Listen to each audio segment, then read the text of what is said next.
June is upon us, my friends, and for some of us, these are the most important months out of the year. Get out your bookmarks because it's summer reading!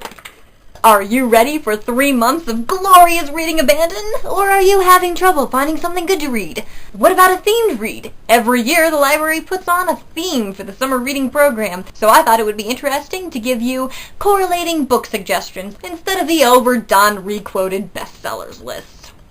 So are you ready to dig into a good book? Go below the surface. Discover something groundbreaking? I don't know about you, but my brain is churning with thoughts of archaeology, mysteries of history, and treasure hunting.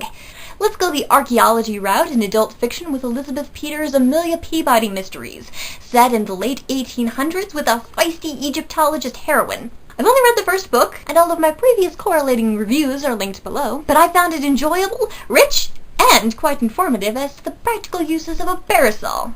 Not a reader of adult fiction?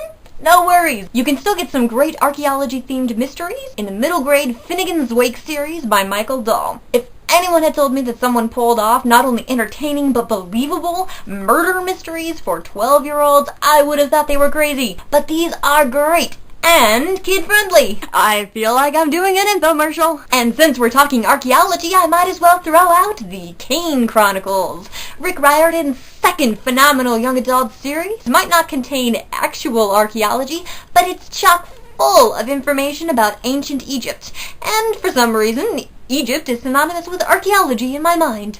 Of course, you can't forget the popular 39 Clues series. Granted, I've only read the first one, but I enjoyed it. This middle grade series is like National Treasure meets Unnatural History. And yes, I'm one of those people annoyed with Cartoon Network for pulling that show, because it was awesome. Speaking of National Treasure, did you know there's a children's book series? I've never read them, but I want to. The Gay Family Mysteries by Catherine Hapka focus on various ancestors and their different hunts for historical treasure throughout the years. If you want to do some real treasure hunting, how about the Dirk Pitt novels by Clive Cussler? Obviously, the movie Sachar was great, but how about the books? I've only read one, Valhalla Rising. I think it's book number 14, but I enjoyed it, and most of the rest of the series is on my list. Just a warning for any conservative reviewers like me. I understand that there may be some objectionable or questionable content, but I understand that these clear up a few books into the series. Want to learn some factual details about some of your favorite historical treasures? How about the Holy Grail, the Templar Knight's secret stash, or the Golden City of El Dorado? You can read everything there is to know in Joel Levy's nonfiction compilation of all the facts and theories, Lost Histories. And after reading some of the interesting evidence of history's greatest mysteries, why not see just how much an author can twist the facts to her advantage? The Missing series by Margaret Peterson Haddix is a fast-paced tween adventure guaranteed to make the past more interesting than your typical historical fiction.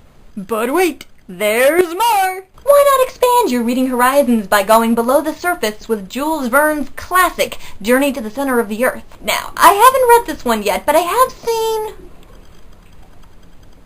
3 different versions of the movie. My dad was having a little trouble locating the Brendan Fraser copy. And of course, no digging collection would be complete without that modern young adult classic, Holes by Louis Sachar. If you've never read it, you really should, especially if you've seen the movie. The movie was great, but the book is even better. It's an entertaining tale about the connections between the past and the present, a nefarious Old West outlaw, juvenile delinquents, a long-buried mystery, and, of course, a whole lot of holes.